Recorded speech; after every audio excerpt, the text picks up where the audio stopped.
bienvenue dans cette vidéo. Donc je suis à Séville, profite, je vous montre, ça c'est le grand truc typique de la place. Et dans cette vidéo, je voulais vous parler de quelque chose d'assez frappant qui s'est passé, ce qu'on appelle la première bulle de l'histoire, c'est la bulle des tulipes. Alors qu'est-ce que c'est que cette bulle? Vous en avez peut-être entendu parler.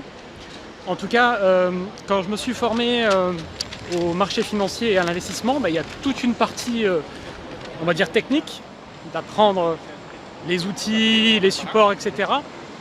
Mais il y a toute une partie psychologique, c'est-à-dire apprendre la psychologie humaine. Et c'est vraiment de ça dont je voulais vous parler dans cette vidéo, vous parler de cette petite bulle. Alors là j'ai le soleil qui est dans le mauvais sens, mais ça va s'améliorer. Donc qu'est-ce que c'est que cette bulle? Et surtout le rapport avec le Bitcoin. Parce qu'en ce moment on est en train d'assister à une inflation. Alors ce qu'on dit souvent, au départ ils vous ridiculisent et après ils essaient de vous taxer. Donc c'est ce qui est en train de se passer. Vous voyez de plus en plus d'articles, de contenu qui commencent à parler de comment on paye les impôts, c'est quoi la plus-value. Et évidemment, les États sont complètement dépassés et perdus par ce qui est en train de se passer. Parce qu'on ne sait pas, est-ce que c'est des revenus, est-ce que c'est une activité, est-ce que c'est une devise. Voilà, personne n'en sait rien et c'est pas très clair encore. Mais en gros, vous pouvez être sûr que l'État va trouver une solution pour vous taxer. Ça serait trop dommage. Et surtout, je vais vous parler de la psychologie derrière, de la bulle. Comment se forme une bulle? Donc en fait, ce que je voulais vous raconter, c'est l'histoire de la bulle des tulipes. Donc imaginez, on est en 1637, ça se passe à Amsterdam, des négociants se rencontrent au sujet des bulles de tulipes. Et en fait, ils n'arrivent plus à trouver d'acheteurs. C'est exactement là que la bulle éclate, c'est en février 1637. Mais la question c'est comment est-ce qu'on en est arrivé là? Comment est-ce qu'on en est arrivé à ce que un bulbe de tulipe vale jusqu'à 25 000 euros. 25 000 euros d'aujourd'hui. Qu'est-ce qui les a fait monter? C'est ce que je vais vous raconter dans cette vidéo. Alors, la dernière fois que j'ai filmé dans la rue, il y a un gars qui vient me voir, qui me dit « Excusez-moi, il faut supprimer la vidéo. Vous savez, je suis un général de l'armée, je n'ai pas à être ici et je dois absolument pas apparaître dans la vidéo. » True story. Alors, qu'est-ce qui s'est passé avec ces tulipes? Il y a eu en fait une règle qui a changé, que le gouvernement a changé à l'époque. Il a autorisé les acheteurs à passer des options d'achat, c'est-à-dire qu'il autorisait les acheteurs à passer un contrat, mais à ne pas respecter ce contrat. Ils n'avaient pas l'obligation de mener leur achat à terme. Et du coup, ça crée une situation où en fait, il était très facile d'acheter quelque chose. Et plus les gens achetaient, plus le prix montait. Et il s'est passé exactement la même chose que dans toutes les bulles spéculatives, c'est-à-dire que, au départ, c'était quelque chose qui est réservé à des négociants, et puis plus le temps passait, plus monsieur et madame tout le monde voulaient acheter des bulbes de tulipes. Tout le monde en voulait dans son jardin, tout le monde en voulait pour les revendre. Et donc voilà, le prix d'un bulbe est monté jusqu'à 25 000 euros. On dit aussi que c'était l'équivalent de 2 maisons. On pouvait acheter 2 maisons avec un bulbe de tulipe au plus haut de la bulle. Alors que au départ, un bulbe de tulipe, ça vaut pas grand-chose spécialement. Donc la psychologie humaine a joué en plein là-dedans. Alors que peut-on tirer comme enseignement et quel lien on peut faire avec ce qu'on voit sur le Bitcoin actuellement? Alors, il y a deux choses que je vois. La première, c'est que il y a clairement un phénomène de bulle sur le Bitcoin.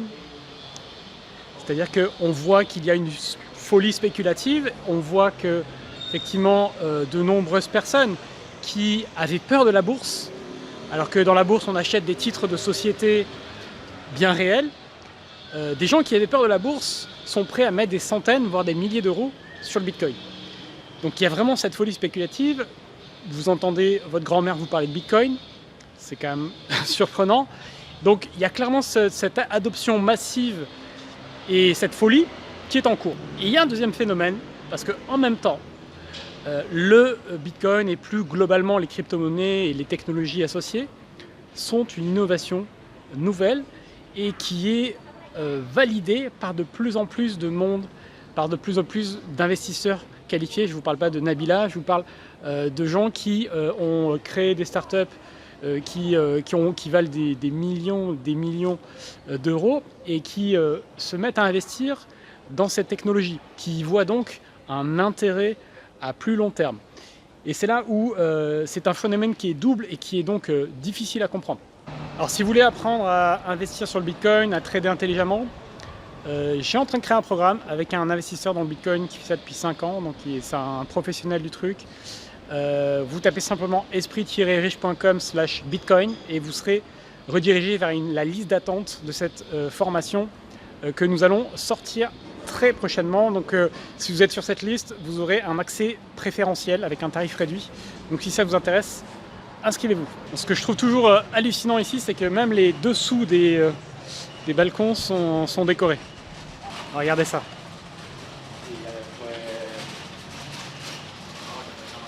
Bitcoin a cette force de proposer quelque chose de nouveau que personne ne maîtrise réellement.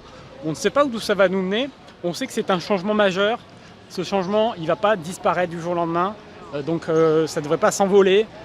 Évidemment, comme tout investissement, il y a des risques, il n'y a aucune garantie. Ce que je trouve vraiment très intéressant, c'est que il y a déjà des fortunes qui ont été faites en euros réels avec les crypto-monnaies. Et voilà, donc c'est quelque chose qui est en train d'émerger. Et même si beaucoup de gens en parlent, en fait, je pense que beaucoup de gens n'ont pas encore investi dans le Bitcoin, n'ont pas encore... Voilà, je pense que ne pas vouloir de Bitcoin aujourd'hui, c'est un petit peu comme dire que vous ne voulez pas d'Internet en 2003, quoi. Donc je pense que l'histoire prouvera que c'est un changement majeur. Donc réfléchissez bien à ça. Il y a des opportunités de trader, mais encore une fois, il faut le faire intelligemment. Là, moi j'ai mon petit portefeuille, j'ai Fabien, mon ami expert qui me conseille. Et ça c'est essentiel, parce qu'on voit de tout. En fait, on revoit tous les travers de la bourse qui apparaissent dans le Bitcoin. C'est-à-dire que vous allez retrouver les techniques de pump and dump. Donc, le pump and dump, c'est quoi? C'est on va faire du bruit, on va parler sur tous les réseaux sociaux de la nouvelle crypto, on va faire monter son prix, et dès que c'est monté, on revend. Donc c'est des techniques qui sont utilisées depuis la nuit des temps sur les marchés financiers. Donc on revoit tous les mêmes travers évidemment arriver sur les cryptos parce qu'elles ne sont pas encore très régulées. Voilà, donc il faut savoir s'y retrouver. Et donc voilà, c'est pour ça que les acteurs, on va dire, traditionnels arrivent massivement sur les cryptos. Les hedge funds, les gérants plus traditionnels, ce qui fait mécaniquement monter les cours. Mais ils y viennent parce qu'ils savent qu'ils peuvent tirer leur épingle du jeu, quoi, tout simplement. Donc voilà, contrairement à la folie spéculative autour des tulipes, qui n'avait pas fondement réel, c'est-à-dire qu'un bulbe de tulipe n'avait pas d'utilité particulière, si ce n'est que les gens sont mis à spéculer dessus. Là, il y a une technologie derrière qui a déjà changé Internet, qui a déjà changé des choses de manière très concrète. Évidemment, les promesses à venir sont encore plus importantes que ce qui a déjà été changé. Et donc, c'est ça qui alimente la spéculation sur le Bitcoin. Donc c'est un phénomène qui est double et c'est pour ça qu'il est difficile à comprendre. C'est qu'il y a à la fois une folie spéculative, très clairement, mais qu'à la fois, il y a une réalité technologique qui change le monde. Je pense que c'est de l'ordre du changement qu'a apporté par exemple Internet dans nos vies. Aujourd'hui, vous utilisez tous Internet au quotidien. Voilà, c'est de cet ordre-là, je pense, le changement qui est en train d'arriver. Et je pense aussi qu'on ne mesure pas aujourd'hui toutes les conséquences qu'il va y avoir dans nos vies, dans nos quotidiens.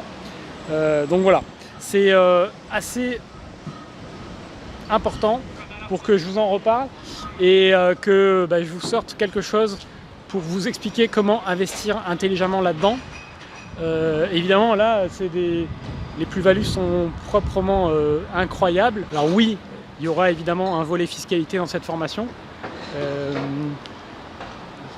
Je ne vous cache pas qu'on a quelques astuces à vous livrer qui sont légales, mais que vous devez connaître pour parler du Bitcoin. Donc voilà, vous l'aurez compris, le Bitcoin c'est quelque chose de nouveau, c'est une véritable opportunité, mais il faut être prudent, il ne faut pas s'improviser investisseur averti parce qu'on a fait des plus-values en quelques jours sans rien faire parce que c'est le marché qui monte. Il va falloir tirer son épingle du jeu et il risque évidemment d'y avoir de grandes turbulences, déjà de toute façon des supports qui sont très volatiles il risque d'y avoir des grandes turbulences. On peut imaginer que le Bitcoin retombe à 5 000 € pour remonter à 15 000 après, ou à plus. Enfin, voilà. Il va y avoir beaucoup de volatilité. Apprenez à faire ça intelligemment si vous investissez.